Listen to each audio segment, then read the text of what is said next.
Yeah, hi. I'm on my match in the dark. I'm on my match in the dark. I'm on my match in the dark. I'm on my match in the dark. I'm on my match. Salut les amis. Alors nouvelle petite vidéo, nouvelle voiture. J'aurais dû baptiser ma chaîne l'Instable. Je crois qu'il y a déjà un rappeur qui s'appelle comme ça. Ouais, voilà. J'ai donc changé. Aux dernières nouvelles, j'avais une C4 qui me correspondait pas vraiment par rapport aux voitures que j'avais jusqu'à présent. Et je suis tombé sur un autre véhicule qui me plaisait, C'est pas forcément non plus... voilà, mais j'aime bien, ça marche bien. Donc, je vais pas vous faire patienter plus longtemps. Je vais vous la présenter de suite. Donc voilà, c'est une 307 CC 2004, donc une phase 1 en 2 litres 16 soupapes essence, 138 chevaux. Qu'est-ce que je peux vous dire dessus? Bon, elle est relativement propre. Voilà, l'intérieur est assez propre aussi. Hop. Tac. Voilà. Alors les options de l'époque, cuir chauffant qui fonctionne encore. Alors, le tapis du Seigneur qui a été coupé pour être adapté, donc ça va virer, mais bon, en attendant ça protège, hein. Ça fait quand même le taf. Qu'est-ce que je peux vous dire? On va passer hop sur un grand angle par contre, parce que là c'est chiant. Voilà. Hop. Donc dedans GPS d'origine, mais alors GPS monochrome, donc là je vais y mettre un petit poste Android qui fera Apple CarPlay, etc., machin, main libre et tout le bordel. Donc le cuir est nickel, enfin nickel, il n'y a pas de trou, faut juste que là justement je suis en train de regarder un petit peu tous les produits, donc si vous en connaissez, alors moi j'ai vu dans une vidéo d'un youtubeur comme un spray qui vaporisait, et après avec un pinceau à poil doux il frottait, et après il essuyait, et c'est vrai que le cuir revenait nickel. Voilà. Bon là les salles, on voit les traces de pieds parce que j'ai pas de tapis, mais sinon les moquettes sont vraiment nickel. Il y a des trous pour les tapis justement. Faut que je vais racheter un jeu de tapis sur eBay, Amazon, enfin bref. Voilà, le derrière, hop, nickel aussi. L'éclairage là-haut qui est pas encore à LED, mais comme vous me connaissez, ça va passer tout ça en LED, hein, bien entendu. Voilà, qu'est-ce que je peux vous dire d'autre sur cette voiture? Elle a 215 000, hein. On va regarder ensemble. Hop, tac. Hop, je vais couper le son parce que sinon ils vont me casser la tête. Alors, ça va peut-être pas s'afficher. Hop. Faut que je mette le compte. Ah oui, faut que je mette. Ah si, 200. Ah bah j'ai passé le cap. Elle a 216 000. Hop, je sais pas si vous allez voir. Voilà. Donc 216 000. Donc moi je l'ai acheté sans contrôle. C'était une voiture qui était restée stockée pendant 1 an, quasiment 2 ans. Donc je l'ai acheté, la vitre passager ne descendait plus, donc le toit ne s'ouvrait plus. Au final, c'était juste un problème de cosse, enfin c'était pas grand chose. Je l'ai réparé, donc là tout fonctionne. Je peux vous faire une petite ouverture du toit si vous voulez. Alors attendez, on repasse en autre mode. Hop. Voilà, donc là on repasse sur ce mode là. Donc je vais vous faire une petite ouverture du toit. Bon, c'est rien de fou, hein. C'est qu'une 307, mais voilà. Hop. C'est vrai que c'est sympa, tout marche bien. Hop, je sais pas si vous allez voir. Hop. On va essayer de recadrer. Hop. Qu'on voit pas ma vilaine tête, ça c'est pas grave. Voilà. Ce qui est agréable, c'est que la manipulation est quand même super rapide. Pour un cabriolet de l'époque, un 2004, je le rappelle quand même.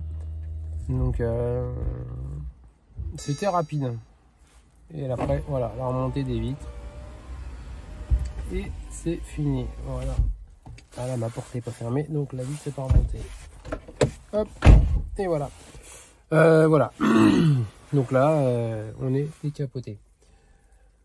Qu'est-ce que je peux vous dire sur cette voiture? Des modifications vont arriver. Donc à l'intérieur, tout éclairage LED, comme d'habitude. Je vais passer, donc j'ai, comme vous avez pu voir peut-être, j'ai, si vous avez remarqué, le lave-phare, mais j'ai pas de xénon. Alors je sais pas pourquoi, le contrôleur m'a dit qu'on pouvait, à l'époque il faisait ça des fois. Il mettait des lave-phares, mais pas forcément avec des xénons. Moi, dans ma tête, s'il y avait lave-phare, il y avait obligatoirement xénon, mais non. Donc, alors, il me manque en plus un petit cache, mais ça c'est pas grave, je vais le racheter. Donc je me dis, je vais pas me faire chier à mettre du Xenon. Je la passe tout en LED, mais vraiment toute la face avant, donc croisement, veilleuse, plein phare anti-brouillard et clignotant en LED. Donc là j'ai déjà reçu une partie des ampoules LED. Alors je citerai pas la marque parce que je les avais contactés pour voir s'ils voulaient qu'on fasse quelque chose ensemble. J'ai pas eu de réponse. Bon après c'est le jeu. Hein. Hop, attendez. C'est le jeu. Voilà, j'ai pas eu de réponse. Par contre, je vais faire une autre modification aussi. Donc là voilà, je vais effacer toute la face en LED. Ça c'est une chose. Ensuite, alors je veux tester un boîtier éthanol. Il y en a qui vont me dire ouais c'est de la merde, faut faire une reprog, c'est mieux. Il y en a qui vont me dire c'est mieux le boîtier. Bon bref, je sais pas, je verrai bien en fait à l'usage. Si c'est de la merde, je retirerai. Toujours est-il que cette société là m'a écrit. Alors je paye le boîtier, hein, je vous rassure, il me le fera pas. Je le paye le prix normal. Par contre, voilà, en contrepartie, ils veulent. Si la vidéo leur convient, pourtant, je suis pas un pro, donc ça se trouve, ça va pas leur convenir, mais voilà, je compte filmer le montage, et si ça leur plaît, ils m'ont dit qu'ils, par contre, ils mettraient le lien ma vidéo sur leur site, voilà, pour montrer les explications de montage. Voilà, ça, c'est pas tout de suite que ça va se faire. Déjà, je la passe éclairage LED, intérieur, extérieur. Du nettoyage, ça je vais peut-être pas le filmer parce que je pense que vous n'avez pas vraiment voilà, ça vous intéresse pas. J'ai déjà changé bougie, bobine, justement en prévision du passage à l'éthanol, parce que c'est ce qui est préconisé quand même, partir sur des bobines et des bougies neuves, sachant que moi de toute manière la bobine, donc c'est une bobine unique hein, qui fait les 4, c'est un bloc. Elle devait être fatiguée parce que des fois elle broutait, pétardait, donc je les ai changées et depuis c'est nickel, plus rien du tout. Donc voilà. Qu'est-ce que j'ai à faire dessus? Ma demi-ligne, donc là où il y a l'intermédiaire, je l'ai reçu ce matin. Je peux vous faire éventuellement aussi une vidéo quand je vais le changer si ça vous intéresse. Qu'est-ce que je peux faire? Il va y avoir un silencieux qui va être fait sur mesure. Alors je cherche quelqu'un. Donc je suis de la région centre, en Eure-et-Loire. Donc je cherche juste quelqu'un pour me faire un silencieux. En fait, c'est même pas un silencieux, c'est-à-dire que je veux supprimer le silencieux. Donc retirer le silencieux d'origine. Faire un tube qui part de l'intermédiaire et qui se finit en 2 petites sorties en inox. Enfin, tout l'ensemble en inox. Mais voilà, qui se termine en 2 petites sorties. Pas tuning, vraiment 2 petites sorties d'origine. Pas roulé non plus, juste sortie vraiment, je sais pas comment vous dire. Je sais pas comment ça s'appelle en fait, c'est pour ça. Rouler avec un bourrelet, moi je veux vraiment que ça fasse sortie coupée, voilà, bon bref. Si quelqu'un me suit ou voit ma vidéo et sait faire ça et que c'est dans ses cordes, bien sûr, hein, je paye, il n'y a pas de souci. Qui m'écrivent dans les commentaires et puis on prend contact et on pourra même se faire une petite vidéo, puis ça peut lui faire un peu de pub aussi, enfin voilà. Donc voilà, je vais faire ça comme modif. Dessus, j'ai les jantes d'origine en 16, demain matin. Je dois aller chercher des jantes en 17, les plus connues, les Challenger, que je vais mettre dessus. C'est un classique, mais ça fait propre d'origine. Les vitres vont être teintées.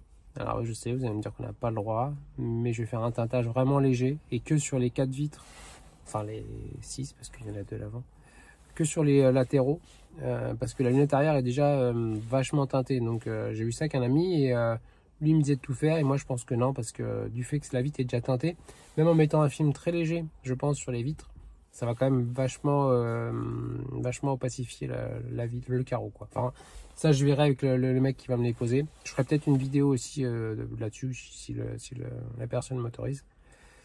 Voilà. Qu'est-ce que je vais faire? Je peux vous refermer le toit parce que là en fait j'ai choisi le bon jour mais il fait dégueulasse.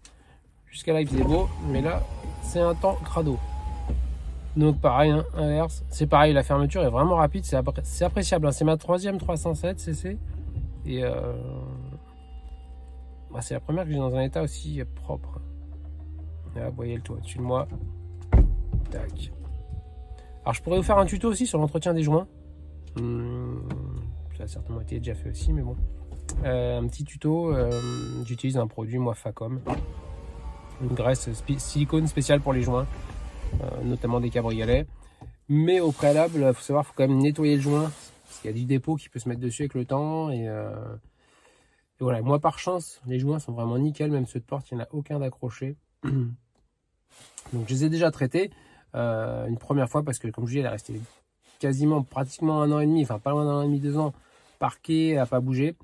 Moi je l'ai récupérée, elle était vraiment sale, hein. Il y avait de la verdure dans les joints, voilà, bref. Donc je pourrais refaire une vidéo si ça vous intéresse, si vous avez des cabriolets ou entre autres des CC qui prennent l'eau. Moi ça m'est arrivé hein, sur une 206 CC, ça goûtait, au niveau du raccord du toit, là ça goûtait. Alors c'était chiant, ça vous tombait sur la cuisse dès qu'il pleuvait, c'était vraiment galère. Je me suis dit, faut que je trouve une solution. Donc je regardais les réglages, tout était bon, machin. Et c'est là que je suis tombé sur cette fameuse... parce que je savais pas comment être sur les joints. Je voyais que les joints étaient pas secs, mais voilà, ils étaient pas élastiques comme ils devaient. Et je suis tombé sur ce produit. D'ailleurs, ça a été ma voiture test. Hein. J'ai testé ce produit sur la 206 cc.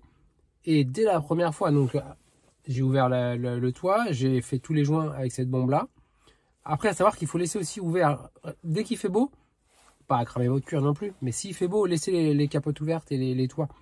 Parce que les joints, ça les écrase d'être en permanence fermés. Le problème, alors moi de l'Eure-et-Loire ici, c'est qu'on n'a jamais, voilà, pendant très très longtemps du beau temps. Mais dès qu'il fait beau, laissez ouvert. Puis de toute façon, un cabriolet, c'est fait pour. Parce que les joints sont pas écrasés et ils reprennent ils sont plus épais. Et en plus, avec le fait de mettre de la graisse, comme là, spécial joint, ça les fait gonfler. Enfin gonfler, en exagérant. Mais ça leur redonne de l'épaisseur. Et franchement, moi je sais qu'en tout cas, 206 cc, ça avait marché. J'avais plus une seule goutte d'eau qui rentrait dedans. Donc c'était vraiment top. Là, je l'ai fait sur celle-là, il n'y avait pas d'eau parce que je l'ai déjà lavé au Karcher, il n'y a rien qui rentre. Mais en tout cas, c'est un super produit que je vous recommande. Je vous mettrai le lien, je pense, dans ma vidéo. Et puis voilà. Qu'est-ce que je peux vous dire d'autre? Pas grand chose, hein. Je vais faire quelques petites modifications que je pense filmer comme j'ai toujours fait avec mes voitures, hein, toujours pareil, mais bon, si ça plaît, que ça peut aider. J'ai la vidange à faire.